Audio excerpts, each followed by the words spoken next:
आज मैंने आपसे सवेरे बताया था कि कुंडलिनी के सबसे पहले चक्र पे गणेश जी बैठते हैं। श्री गणेश का स्थान है यहाँ, और श्री गणेश ये पवित्रता के द्योतक हैं। पवित्रता स्वयं साक्षात में। ये तो पहला चक्र हुआ, और ये चक्र जो है कुंडलिनी से नीचे, वो कुंडलिनी की रक्षा ही नहीं करता है, लेकिन वो चक्र कुंडलिनी में जो लोग जाते हैं उनके ओर पूरी तरह से सतर्क रहता है। इस रास्ते से कोई भी कुंडलिनी को नहीं छू सकता। आज सवेरे मैंने आपसे बताया था कि इस रास्ते से जो लोग कोशिश करते हैं वो बड़ा ही महान पाप करते हैं। हालांकि उससे थोड़ा बहुत रुपया पैसा कमा सकते हैं, लेकिन अपने लिए जो पूंजी इकट्ठी करते हैं वो सारी ही एक दिन बहुत क्लेशकारी हो जाए। Who is going to show that? हाँ, जो दूसरा चक्र है जिसको मैंने स्वादिष्टान चक्र आपसे बताया था, इससे हम विचार करते हैं, क्योंकि जब हम बुद्धि से विचार करते हैं, जब हम अपने दिमाग से विचार करते हैं, तो इस दिमाग की जो मेद है, इसे फैट ग्लैब्यूल्स कहते हैं, जो चर्बी है वो चर्बी पेट की चर्बी से बनती है। पेट की चर्बी को ये चक्र सर की चर्बी बनाता है। इसलिए विचार करते वक्त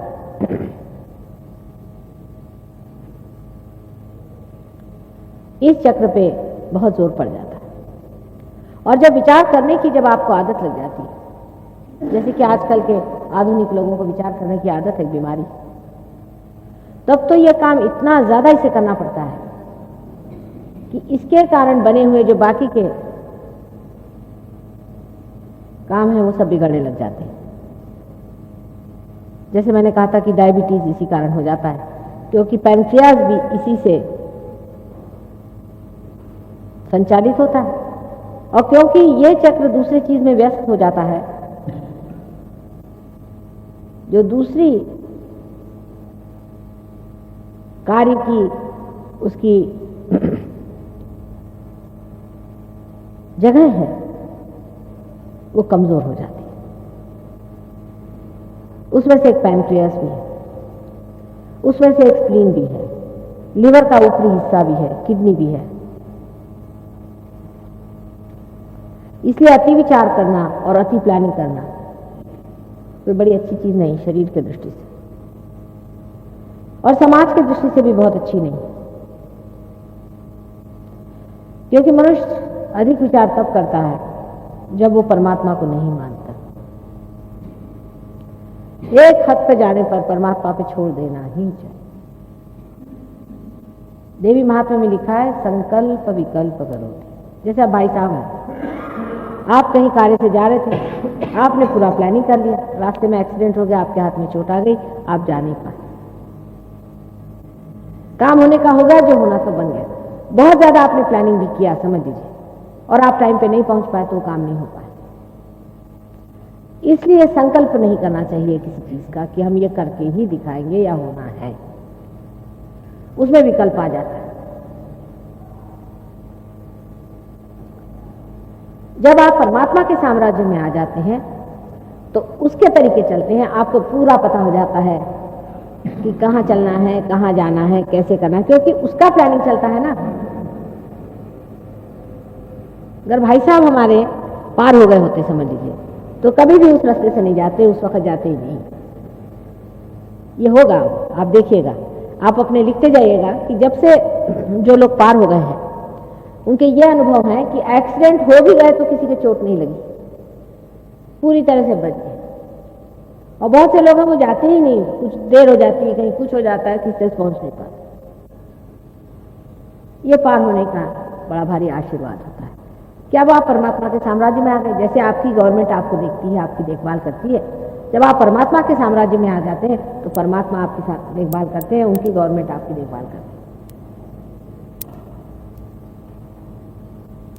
इस तरह से जीवन की जो दुर्घटनाएं हैं, जिसे हम दुर्घटना कहते हैं, वो अवॉइड हो जाती है। असल में हर अच्छे आदमी के पीछे में सैटेनिक फोर्सेस लगे रहते हैं। जीवन में भी आप देखें, कोई भी शरीफ आदमी है उसके पीछे में सैटेनिक फोर्स लगा रहता है। उससे कोई बचाव करने का तरीका नहीं, एक ही उसका तरीका है कि परमात्मा के आंचल में घुस जाओ। ये सब सैटेनिक फोर्सेस है जिनकी वजह से आप लोग तकलीफें उठा रहे हैं, जो आपके पीछे हाथ धोकर लगे आपको परेशान कर रहे हैं। इनसे बचने का तरीका आपके पास कोई भी नहीं। कि वो बड़ी सूक्ष्म होती है, उसकी शक्तियां इतनी सूक्ष्म होती है आप देख नहीं पाते, कब झपाटा मार दे, कब तंग कर दे, कब परेशान कर दे, उसको आप समझ भी नहीं सकते। लेकिन वो असर कर जाती है, जब असर कर जाती है तब आप एक पटात खड़े होते कि साहब हमको तो इसका पता ही नहीं था, कैसे हो जाएगा कैसे। तो उससे रक्षा करने के लिए परमात्मा का आंचल जब आपके ऊपर रहेगा तो कोई सवाल ही नहीं उठता कि आपको कोई तकलीफ हो। जिस वक्त मृत्यु है तो होती है की बात और, लेकिन आदमी जब पार हो जाता है तो उसकी मृत्यु नाक मुंह से नहीं होती, उसके सहस्रार से होती है। उसके मुंह में नाक में खून नहीं आता। अभी तक हमारे सहयोग में आपको आश्चर्य होगा कि सिर्फ 1 या 2 आदमी मरे, हजारों लोगों को हम जानते हैं, वो भी सब 70 साल 75 साल की उम्र के। एक तो 98 साल के मरे और एक 73 साल के मरे। दीर्घायु भी आप हो जाते हैं। अकस्मात मृत्यु जो होती है ये सब सैटेनिक फोर्सेस से होती है, क्योंकि आपको उनका अंदाज नहीं, वो किसी वक्त आके आपके ऊपर हाथ मारती हैं और उसलिए आप दुखी होते हैं। और सारी चीज वो गड़बड़ कर देंगे, क्योंकि उनका अपना प्लानिंग रहता है। आपने कोई अच्छा ही काम करने का प्लानिंग किया होगा, लेकिन वो बीच में हाथ मार डालेंगे। लेकिन अगर आपने पहले से प्लानिंग नहीं किया हुआ है, वो आपके मन को पढ़ सकती है। जो सैटेनिक फोर्सेस होती हैं वो आपके मन को खूब अच्छे से पढ़ लेती है। यहां तक उनका है कि अगर आप उससे कुछ बातचीत करें तो कोई आदमी आपको मिलेगा, बता देगा मुझे पता है माता जी से आपकी क्या बातचीत हुई। वो आपके मन को पढ़ सकते हैं, फौरन बता देंगे कि हाँ आपकी आपस में बातचीत हुई थी, क्योंकि आपने सारा प्लानिंग किया हुआ है आपके मन में। वो आपके मन को पढ़ लेते हैं, उनको पता है कि आप इस रास्ते से ऐसे ऐसे जाना है, उनको आपका सारा भेद पता है, वो आप पे असर करते हैं।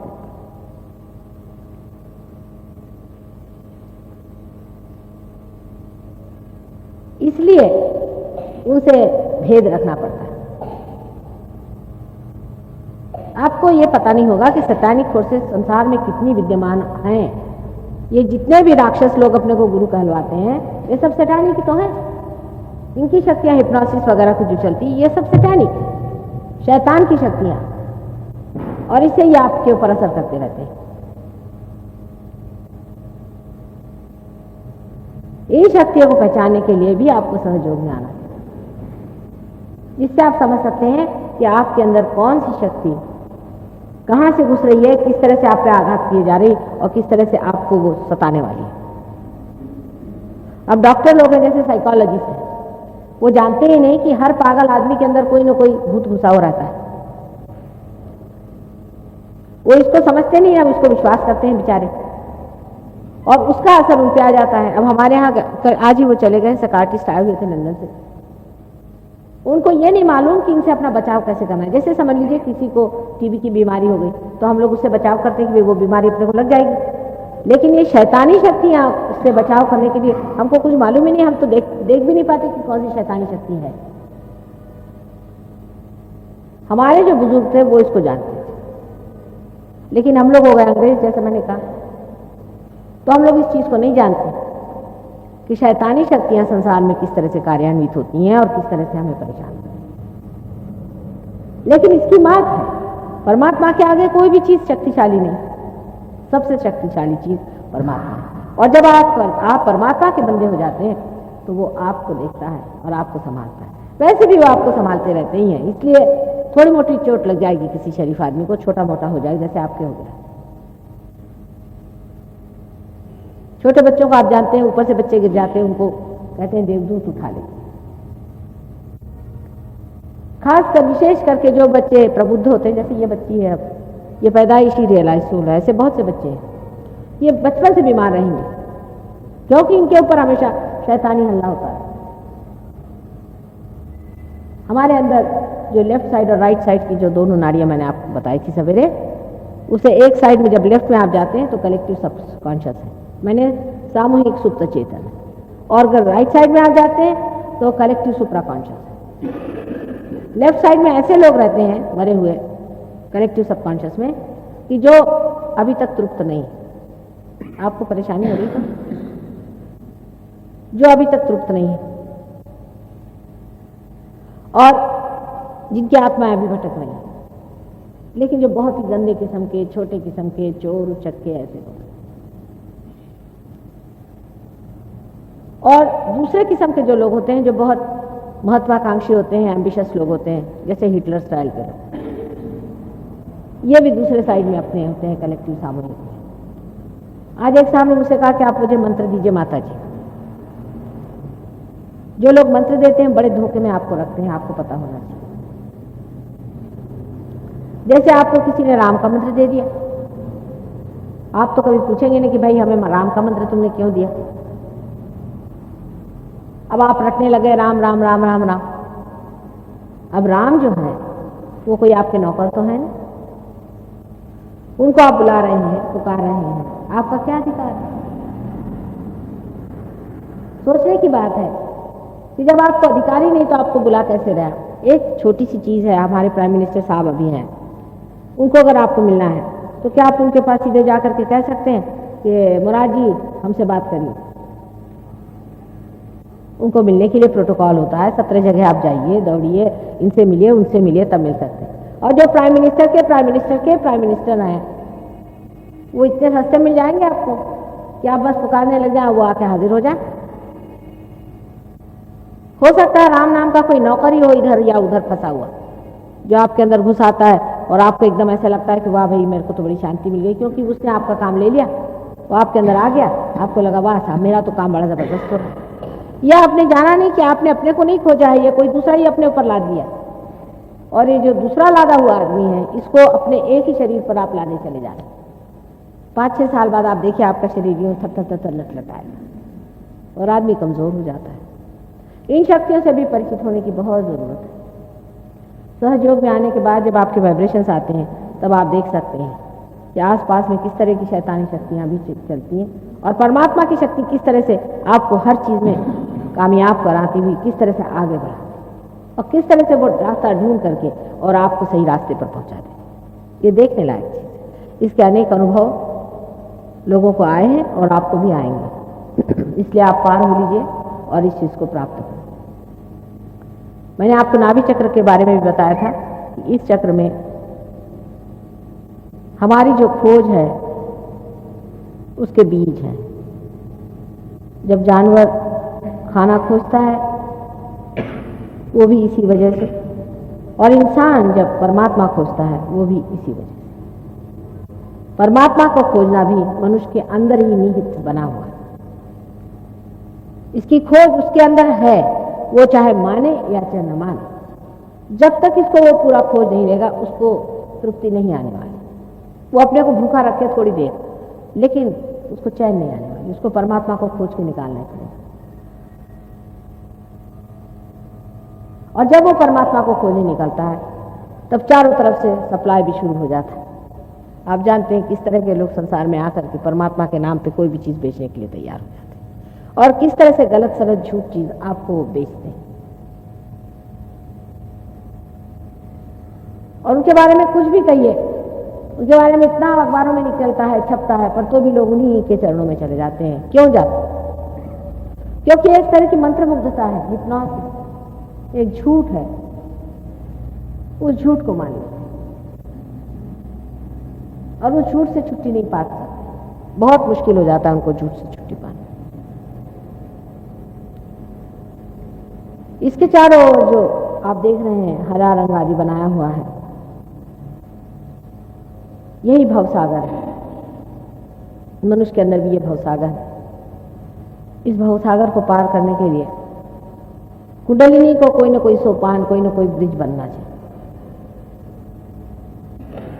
और उस ब्रिज को सिर्फ सहयोग में घटित होता है कि जब आप मेरी ओर हाथ किए हुए हैं या किसी भी आप ऐसे रियलाइज सोल की तरफ हाथ करेंगे तो जो आपके अंदर में चैतन्य की लहरें जाती हैं वो आपके हाथ से गुजर करके नीचे में वहां पर एक सोपान बना देता है उस सोपान से ही कुंडलिनी ऊपर में चढ़ के आ जाती।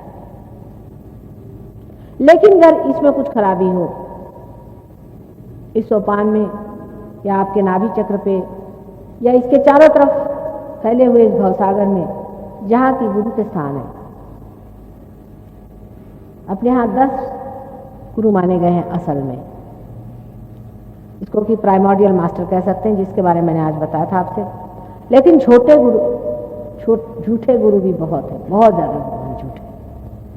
और जिस आदमी ने किसी भी झूठ का पल्ला पकड़ा है, उसके लिए कुंडलिनी यहाँ से चलती नहीं, वहीं अटक जाती। उसके 2 चक्र पकड़ते, नाभि और ये। उस पर अगर किसी से पूछा जाए कि आपके गुरु कौन है, तो उन्होंने बताया साहब फलाने ढोंगानंद भंगानंद जो भी नंद हो, नाम तो ऐसे उनके रखते हैं कि भगवान ही बेचारा थे, फलाने हमारे गुरु। अच्छा, तो कहा जाए कि भाई वो गुरु तो ठीक नहीं है, क्योंकि आपकी कुंडलिनी रुकती है नाभि पर। अब आप हमारे पास पार होने के लिए आए हैं ना, आप अपना इलाज कराने के लिए आए समझ लीजिए। अब आपने कोई बदपरहेजी की तो हमें बताना होगा या नहीं। आपको अगर डॉक्टर कहे कि देखिए आपने खट्टा खाया इसलिए आपको नुकसान हो गया, तो क्या आप डॉक्टर से लड़ेंगे कि नहीं साहब खट्टा खाना ही ठीक है? ये तो पागलपन की निशानी। लेकिन उस गुरु को लेकर के झगड़ा खड़ा कर देंगे। जब 1 मिनट में इस बात को मान लें कि हाँ, अगर हमारे गुरु ठीक होते तो आज हम पार होते। माँ ने कहा है कि जो असल गुरु होगा तो हम तो उसके शिष्यों से पहचानते, उसके कुंडलिनी से पहचानते। हम तो किसी भी गुरु को नहीं जानते थे। जैसे कोई हमारे सामने आता तो हम समझ जाते हैं कि ये कौन से गुरु के चेले आए हुए हैं। जैसे महाराष्ट्र में एक गुरु थे, वो बहुत अपने को समझते थे, सन्यासी थे। अपने को सन्यासी लोगों से हम लोग बड़े अभिभूत रहते हैं, सोचते हैं वाह वाह वाह वाह सन्यासी आदमी आ गया। तो बस सन्यासियों से तो मैं इतनी घबराती हूँ, मैंने आपसे बताया कि सन्यासियों से बहुत दूर रहना।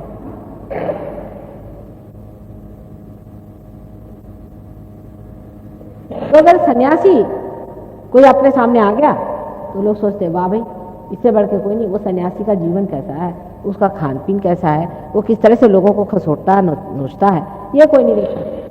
उसने सन्यासी का वस्त्र पहन लिया और बढ़ा दिया। और उनकी कुंडलिनी में एक विशेषता होती है कि कुंडलिनी एकदम ऊपर चढ़ के धड़ से फिर नीचे गिर जाती, उसको बांधना पड़ता। सबके एक एक तरीके हैं, उससे आप पहचान सकते हैं कि इनके गुरु कौन थे। इतने झूठे गुरु संसार में आए हुए हैं कि आपको अंदाज नहीं है कि कितने गुरु आए। असल भी गुरु बहुत सारे हैं। आज एक साहब ने पूछा कि कोई असल गुरु भी है, मैंने कहा है